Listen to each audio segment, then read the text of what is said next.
श्रीमद् वाल्मीकि रामायण बालकांड 11वां सर्ग।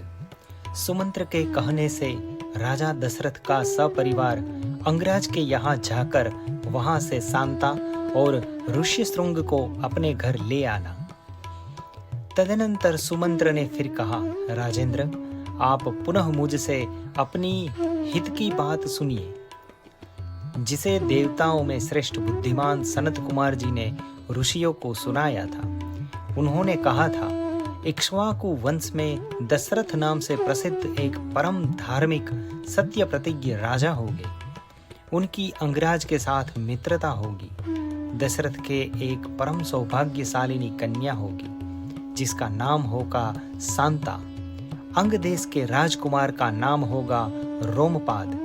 महायशस्वी राजा दशरथ उनके पास जाएंगे और कहेंगे, धर्मात्मन, मैं संतानहीन हूँ। यदि आप आज्ञा दे तो मैं शांता के पति ऋष्यशृंग मुनि को चलकर मेरा यज्ञ करा दूं। इससे मुझे पुत्र की प्राप्ति होगी और मेरे वंश की रक्षा हो जाएगी। राजा की यह बात सुनकर मन ही मन उस पर विचार करके मनस्वी राजा रोमपाद शांता के पुत्रवान पति को उनके साथ भेज देंगे। ब्राह्मण ऋष्यशृंग को पाकर राजा दशरथ की सारी चिंता दूर हो जाएगी और वे प्रसन्नचित्त होकर उस यज्ञ का अनुष्ठान करेंगे। यश की इच्छा रखने वाले धर्मज्ञ राजा दशरथ हाथ जोड़कर द्विज श्रेष्ठ ऋष्यशृंग का यज्ञ पुत्र और स्वर्ग के लिए वर्ण करेंगे तथा वे प्रजापालक नरेश उन श्रेष्ठ ब्रह्मर्षि से अपनी अमिष्ट वस्तु प्राप्त कर लेंगे। राजा के 4 पुत्र होंगे, जो अप्रमेय पराक्रमी, वंश की मर्यादा बढ़ा देने वाले और सर्वत्र विख्यात होंगे। महाराज, पहले सत्य युग में शक्तिशाली देव प्रवर भगवान सनत कुमार जी ने ऋषियों के समक्ष ऐसी कथा कही थी।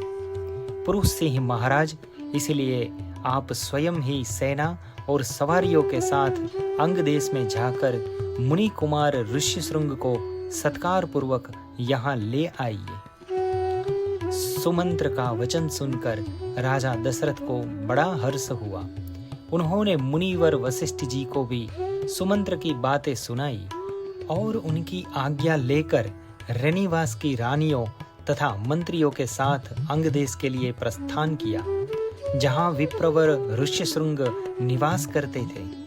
मार्ग में अनेकानेक वनों और नदियों को पार करके वे धीरे धीरे उस देश में जा पहुंचे, जहां मुनिवर ऋष्यशृंग विराजमान थे। वहां पहुंचने पर उन्हें द्विज श्रेष्ठ ऋष्यशृंग रोमपाद के पास ही बैठे दिखाई दिए। वे ऋषि कुमार प्रज्वलित अग्नि के समान तेजस्वी जान पड़ते थे। तदनंतर राजा रोमपाद ने मित्रता के नाते अत्यंत प्रसन्न हृदय से महाराज दशरथ का शास्त्रोक्त विधि के अनुसार विशेष रूप से पूजन किया और बुद्धिमान ऋषि कुमार ऋष्यशृंग को राजा दशरथ के साथ अपनी मित्रता की बात बताई। उस पर उन्होंने भी राजा का सम्मान किया। इस प्रकार भली भांति आदर सत्कार पाकर नरश्रेष्ठ राजा दशरथ रोमपाद के साथ वहां 7-8 दिनों तक रहे। इसके बाद वे अंगराज से बोले, प्रजापालक नरेश, तुम्हारी पुत्री शांता अपने पति के साथ मेरे नगर में पदार्पण करे, क्योंकि वहां एक महान आवश्यक कार्य उपस्थित हुआ है। राजा रोमपाद ने बहुत अच्छा कहकर उन बुद्धिमान महर्षि का जाना स्वीकार कर लिया और ऋष्यशृंग से कहा, विप्रवर, आप शांता के साथ महाराज दशरथ के यहाँ जाइए। राजा की आज्ञा पाकर उन ऋषि पुत्र ने तथास्तु कहकर तथा दशरथ को अपनी चलने की स्वीकृति दे दी। राजा रोमपाद की अनुमति ले ऋष्यशृंग पत्नी के साथ वहां से प्रस्थान किया। उस समय शक्तिशाली राजा रोमपाद और दशरथ ने एक दूसरे को हाथ जोड़कर स्नेह पूर्वक छाती से लगाया तथा अभिनंदन किया। फिर मित्र से विदा ले रघुनंदन दशरथ वहां से प्रस्थित हुए। उन्होंने पूर्ववासियों के पास अपने शीघ्रगामी दूत भेजे और कहलाया कि कि समस्त नगर को शीघ्र ही सुसज्जित किया जाए, सर्वत्र धूप की सुगंध फैले, नगर की सड़कों को झाड़ बुरहाकर उन पर पानी का छिड़काव कर दिया जाए तथा सारा नगर ध्वजा पताकाओं से अलंकृत हो जाए। राजा का आगमन सुनकर पुरवासी बड़े प्रसन्न हुए। महाराज ने उनके लिए जो संदेश भेजा था उनका उन्होंने उस समय पूर्ण रूप से पालन किया। तदनंतर राजा दशरथ ने शंख और दुंदुभी आदि वाद्य की ध्वनि के साथ विप्रवर ऋष्यशृंग को आगे करके अपने सजे सजाए नगर में प्रवेश किया। उन द्विज कुमार का दर्शन करके सभी नगर निवासी बहुत प्रसन्न हुए।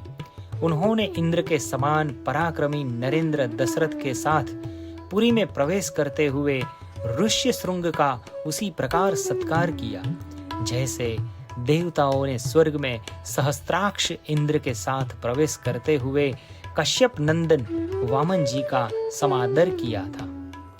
ऋषि को अंतःपुर में ले जाकर राजा ने शास्त्र विधि के अनुसार उनका पूजन किया और उनके निकट आ जाने से अपने को कृतकृत्य माना। विशाल लोचना शांता को इस प्रकार अपने पति के साथ उपस्थित देख अंतःपुर की सभी रानियों को बड़ी प्रसन्नता हुई। वे आनंद मग्न हो गई। शांता भी उन रानियों से तथा विशेषतः महाराज दशरथ के द्वारा आदर सत्कार पाकर वहां कुछ काल तक अपने पति विप्रवर ऋष्यशृंग के साथ बड़े खुश से रही। इस प्रकार श्री वाल्मीकि निर्मित आर्ष रामायण आदि काव्य के बालकांड में 11वां सर्ग पूरा हुआ।